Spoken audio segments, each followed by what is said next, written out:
मध्ये जाऊन पाहिलं तर नुकतंच स्नान करून देवपूजेला बसलेल्या साधकासारखे 3 महिन्यानंतर सुद्धा ज्ञानोबा जसेच्या तसे दिसले. याला योग्याची संजीवन समाधी म्हणतात.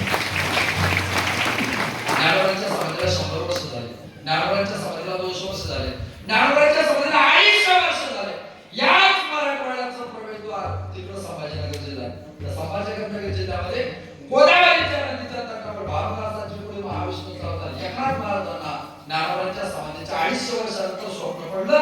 आजारवृक्षाची मुली नाही असेल माझ्याकडे त्या आजारवृक्षाची मुली लागली आळंदीला या काळा. एकनाथ महाराज 250 वर्षांनी पडलं आळंदीला गेले. ते विवर तीर्थ उघडलं आणि त्या विवर तीर्थात 250 वर्षांनी एकनाथ महाराज गेले. तर 250 वर्षानंतर सुद्धा ज्ञानोबा 22 वर्षाच्या मुलाच्या रूपामध्ये तसेच्या तसे तेजपुत्र दिसले. त्याला संजीवन समाधी म्हणतात. ज्ञान देवा प्रमाण निवृत्ती देवी ज्ञान समाधी संजीवन हरिपाठ. त्याचं नाव शास्त्रामध्ये पात्राच्या प्रतीमध्ये वायव्य समाधी. वायव्य समाधी म्हणजे काय? शरीरामध्ये पंचमहाभूत आहेत, पृथ्वी, आग, तेज, आकाश हे चारही तत्व निघून जातात आणि वायू नावाचं तत्व शिल्लक राहतं. सर्पचा रजोगुण गेले तर उपसर्पांचे कारभार सांभाळतात. तसं शरीरातले पंचमहाभूत गेले ना, उपप्राण पंचप्राण गेले की पंच उपप्राण जबाबदारी घेतात. आपले पंच उपप्राण नाग, कूर्म, कुकर, देवदत्त आणि धनंजय.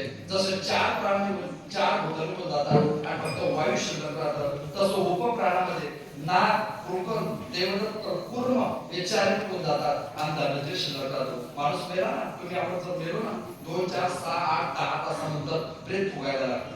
मध्ये कोणी आहे का? कोणीच नाही. मग मध्ये कोणीच नाही तर प्रेत कसं काय फुगतंय?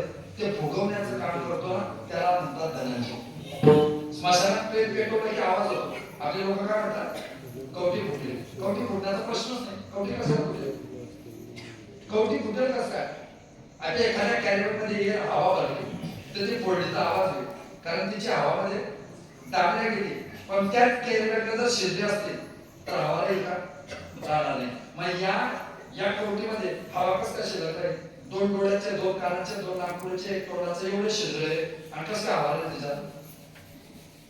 मग कवटी फुटणं म्हणजे काय?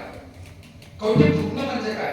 कवटी फुटत नाही तर इथं तो धनंजय नावाचा उपप्राण राहतो आणि तो धनंजय नावाचा उपप्राण बाहेर निघाला की शरीराचं कर्म समाप्त होतं. पण ज्ञानोबांचे वायू तत्वही शिल्लक राहतं आणि धनंजय उपप्राण इथं शिल्लक राहतो. म्हणून हिला म्हणतात तो 2 प्राण ज्याला टिकवता येतात त्याला योगी म्हणतात. असं योग ज्यांच्याकडे त्यांना आम्ही ज्ञानोबा म्हणतो.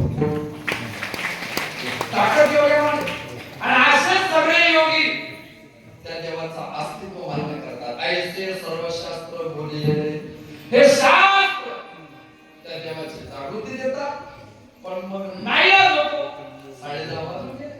त्यामुळे पुढचे शास्त्र म्हटले मी पुन्हा येईल.